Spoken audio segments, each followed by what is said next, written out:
Back in 97, 98, we had a couple family members that passed away.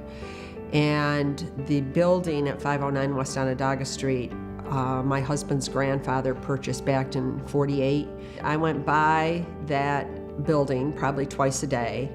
And one day it was like, you need to do something with that building. I started looking around for a cause.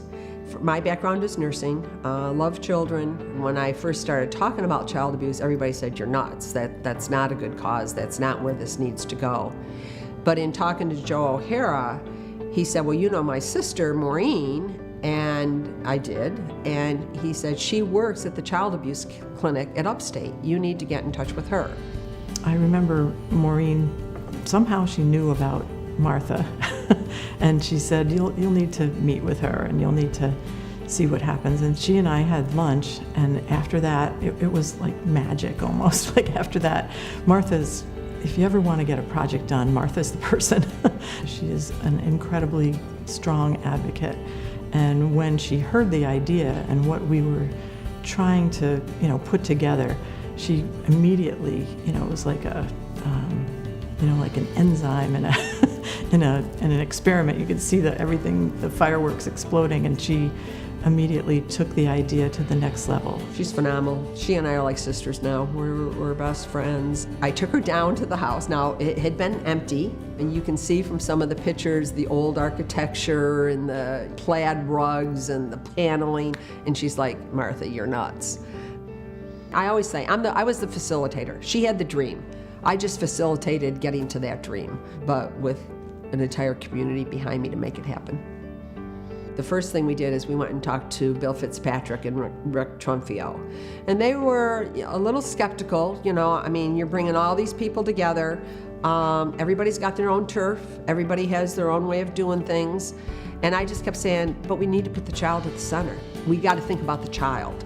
And the concept of an advocacy center is that rather than the child going to all those places, the DA's office, law enforcement, the hospital, wherever, is that they go to one place and all the professionals come to the child. So we have a medical clinic there. There's one whole floor that's dedicated to medical. There's representatives from law enforcement, from the DA's office. We have counselors on staff. We work very closely with the SANE nurses, sexual assault nurse examiners, and then we get right in with social service. So when we start working with not only the child, but the family on the counseling, it's a whole healing process that goes through. You walk in, the reception area is very colorful, lots of toys. All of the therapy rooms are very child-friendly. And it's sitting here talking like you and I are talking, except we're sitting down on the floor playing with blocks. The other thing is we rely heavily on other community-based organizations in the community. Vera House and McMahon Ryan work very close together, as well as other community-based organizations, because everybody has support, and unfortunately, there's enough problems to go around that, we collaborate together, we work together. At the time, it seemed unbelievable to me that we finally did it, And then after that, all the milestones are really related to me. The memories are really of kids and kids that we helped. I would like McMahon Ryan to be the best practice organization that we can help other communities do what we've been able to do. And I think over the last 20 years, we've seen over 7,000 children.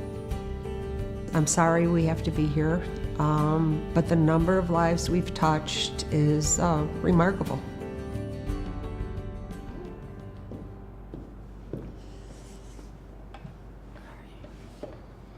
I came into the building as a victim, and with my experience with them, they helped me every day move towards becoming a survivor.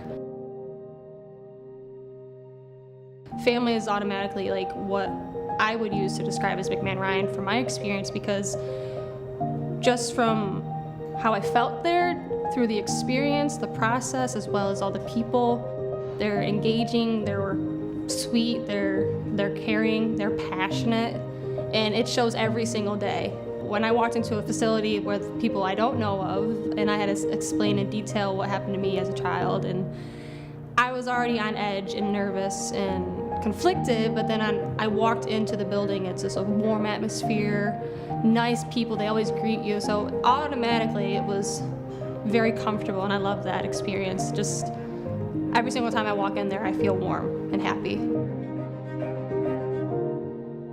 When I was younger, I was growing up in a family with 6 siblings and a very family-devoted household.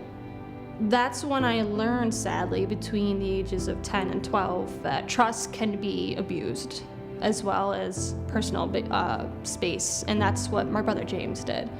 He took the trust my parents gave in my older siblings to help take care of the younger kids while my parents are at work to his advantage for his own gain. When I was going through the abuse between the ages of 8 and 12, I actually started to lose, I would say, memories from my past. I actually don't remember the majority of my childhood. And it's very hard, but that's the truth of my story, is that I don't remember most of my childhood, and it's because of one person's selfish gain.